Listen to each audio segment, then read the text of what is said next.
السلام علیکم دوستو. پچھلے پروگرام میں ہم نے نماز کی جو نیت ہے وہ بتائی تھی اور نماز میں تکبیر تحریمہ کے ذریعے سے کیسے داخل ہوا جاتا ہے یہاں تک ہم نے بات کی تھی. آج ہم قیام کے بارے میں بات کریں گے. نماز میں قیام اور قیام کی حالت میں ہم نے کیا پڑھنا ہے. دوستو تکبیر تحریمہ تک تو ہم نے آپ کو فوٹو کے ذریعے سے بھی تصویر کے ذریعے سے بھی آپ کو بتا دیا تھا. تو اب قیام جو ہے جو ہی ہم تکبیر تحریمہ کے ذریعے سے نماز میں داخل ہو جائیں اللہ اکبر کہہ کر کے، تو ہم نے اب یہ فقہ حنفی کے مطابق میں نماز کا طریقہ بتا رہا ہوں.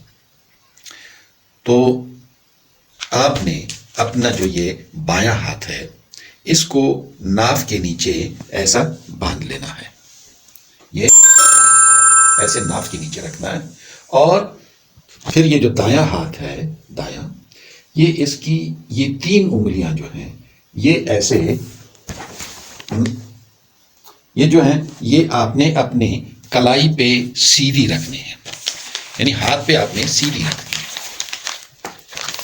اور یہ جو انگوٹھا ہے اور یہ چھوٹی انگلی اس کو ایسا ہلکا بنا کر کے ہاتھ کلائی پہ باندھ لینا ہے اور یہ جو 3 انگلیاں ہیں یہ دیکھیں یہ ایسے سیدھی رکھنی ہے. تو یہ آپ نے اپنے بائیں ہاتھ کو اس طرح سے پکڑنا ہے. اس کی ہم آپ کو تصویری ڈیمانسٹریشن بھی دے دیں گے کہ اس طرح سے کرنا ہے. تو اس کے بعد ہم نے پڑھنا ہے سبحانک اللہم. اس کے معنی بھی میں ساتھ ساتھ میں بتاتا جاؤں، کیونکہ ہم نماز پڑھتے ہیں مگر ہمیں یہ پتہ نہیں چلتا کہ ہم پڑھ کیا رہے ہیں. تو ان معنیوں کو اپنے دماغوں میں فٹ کر لیں، سیکھ لیں کہ ہم کیا پڑھ رہے ہیں. اس بڑی ذات، کیونکہ ہم جب نماز میں داخل ہوتے ہیں تو ہم یہ اقرار کرتے ہیں کہ اللہ اکبر. اب وہ ان پورے زمین آسمان ان سب کا بنانے والا ہے، ہمارا بنانے والا ہے. ہم جو کچھ کھا رہے ہیں، جو کچھ پی رہے ہیں، جو بھی ضروریات ہماری ہیں، ہمارے استعمال میں ہیں یا استعمال میں نہیں ہیں، یہ سب ہمارے لیے ہی پیدا کی گئی ہیں. اور کس نے پیدا کی ہیں؟ اس اللہ نے، جس کی عبادت کے لیے ہم کھڑے ہو رہے ہیں. صحابہ کرام جب اللہ اکبر کہہ کر کے نماز میں داخل ہوتے تھے تو ان کا بدن کانپتا تھا. ہمیں تو محسوس نہیں ہوتا کہ ہم کیا کر رہے ہیں، مگر انہیں پتا تھا کہ ہم کس ذات کے سامنے ہم آگے کھڑے ہیں. تو دوستو یہ جو اب بتا رہے ہیں آپ کو کلمات ہم بتا رہے ہیں، ان کے معنی بھی ذہن نشین کریں تاکہ پتہ چلے کہ ہم کیا کہہ رہے ہیں، کیا بول رہے ہیں. تو دوستو جیسے ہی ہم تکبیر تحریمہ کہہ کر کے نماز میں داخل ہوں تو شروع میں ہم نے کیا کرنا ہے کہ ہم نے کہنا ہے سبحانک اللہم، پاک ہے تو اے میرے اللہ،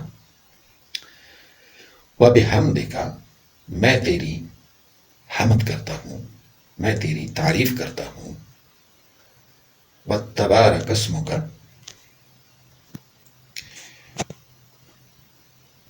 وتبارک اسمک، یعنی اب یہ جو ہے یہ اگر ہم الگ الگ پڑھیں گے تو اس طرح سے وتبارک اسمک، تیرا نام برکت والا ہے. وتبارک اسمک، تیرا نام برکت والا ہے. وتعالی جدک، اور تیری شان بہت بلند ہے. ولا الہ غیرک، اور تیرے سوا کوئی معبود نہیں. اعوذ باللہ، یعنی یہ جو یہاں ولا الہ غیرک تک ہم نے پڑھ لیا کہ تیرے سوا کوئی معبود نہیں، اسے ہم ثنا کہتے ہیں. ثنا کا مطلب ہے تعریف کرنا، یعنی کسی کی ثنا خوانی کرنا، کسی کی تعریف کرنا. تو یہ ہم اللہ تعالیٰ کی تعریف کر رہے ہیں ان الفاظ سے. سبحانک اللہم وبحمدک وتبارک اسمک وتعالی جدک ولا الہ غیرک، یہ ہو گئی ثنا. اب آگے تعوذ ہے. اعوذ باللہ من الشیطان الرجیم، پناہ لیتا ہوں میں اللہ کی شیطان مردود سے۔ پھر آگے آتا ہے بسم اللہ الرحمن الرحیم، یہ تسمیہ ہے، جو بسم اللہ ہے یہ تسمیہ ہے۔ تو ہم ہر ایک کام شروع کرتے ہیں بسم اللہ الرحمن الرحیم سے، تو یہاں بھی ہم تعوذ کے بعد بسم اللہ الرحمن الرحیم پڑھیں گے۔ تو اللہ کے نام سے شروع کرتا ہوں جو بڑا مہربان ہے، نہایت رحم والا ہے۔ اس کے بعد ہم سورہ فاتحہ پڑھیں گے۔ تو یہ سورہ فاتحہ پڑھنا قیام میں جو قرات ہے وہ یہی ہے، اور یہ پڑھی جاتی ہے، یہ لازمی ہے، کیونکہ جس نے سورہ فاتحہ نہیں پڑھی اس کی نماز نہیں ہوتی۔ تو اگر آپ امام کے پیچھے پڑھ رہے ہیں نماز، تو اگر جہری نماز ہے تو آپ نے سورہ فاتحہ نہیں پڑھنی، اور جہاں خفی ہے وہاں آپ نے کوشش کریں کہ سورہ فاتحہ پڑھ لیں۔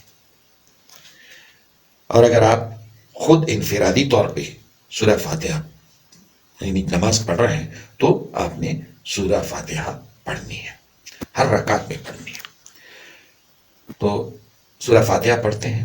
الحمدللہ رب العالمین، ساری حمد و ثنا، ساری تعریفیں اللہ کے لیے ہیں جو پالنے والا ہے تمام عالموں کا۔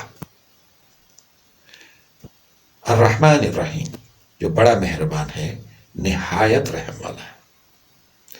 مالک یوم الدین، روز جزا و سزا کا مالک ہے۔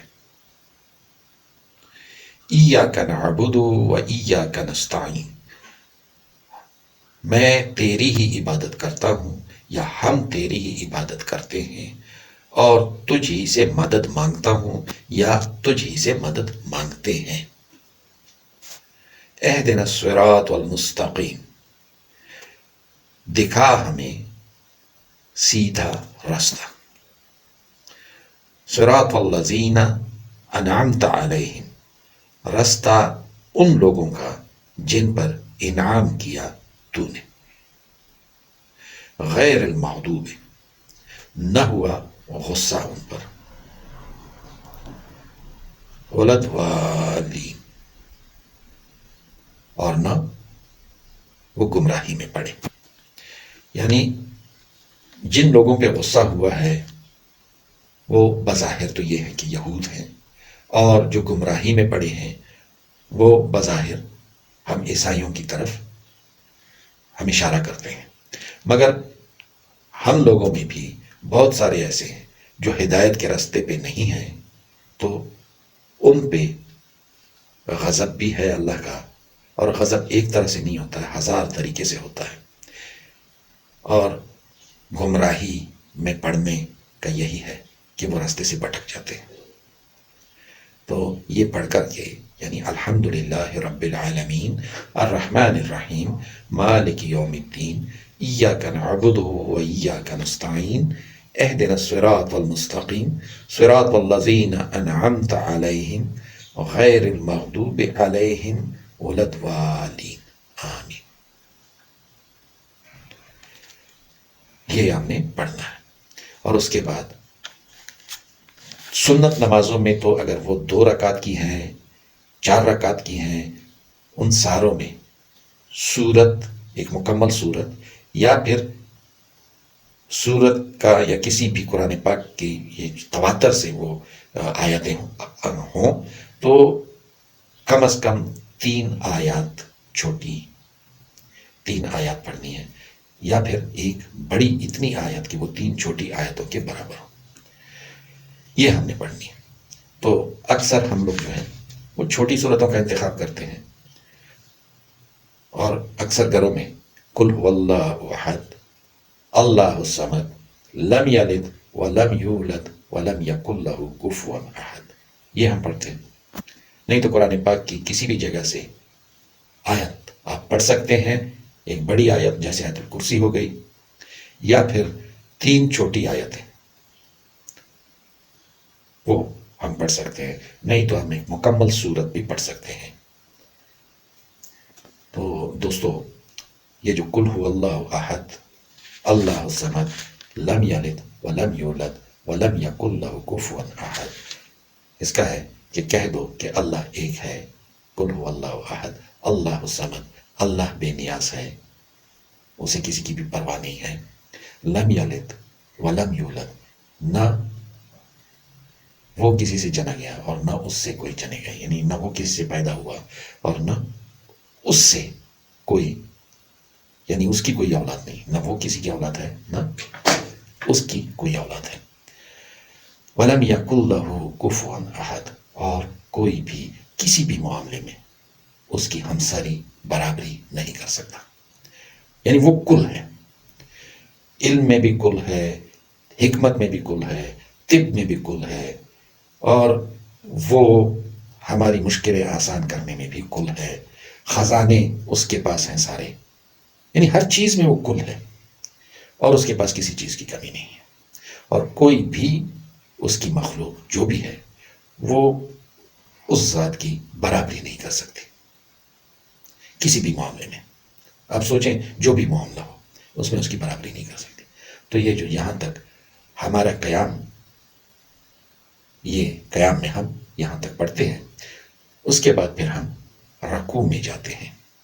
تو رکوع اور سجود یہ پھر انشاءاللہ یہ تھوڑا لمبا ہو رہا ہے، تو وہ کل یا پرسوں انشاءاللہ اس کے بارے میں بات کریں گے۔ تو یہ اب ساتھ ساتھ میں ہم آپ کو بتا رہے ہیں تصویری خاکے، وہ بھی ہم آپ کو بتا رہے ہیں۔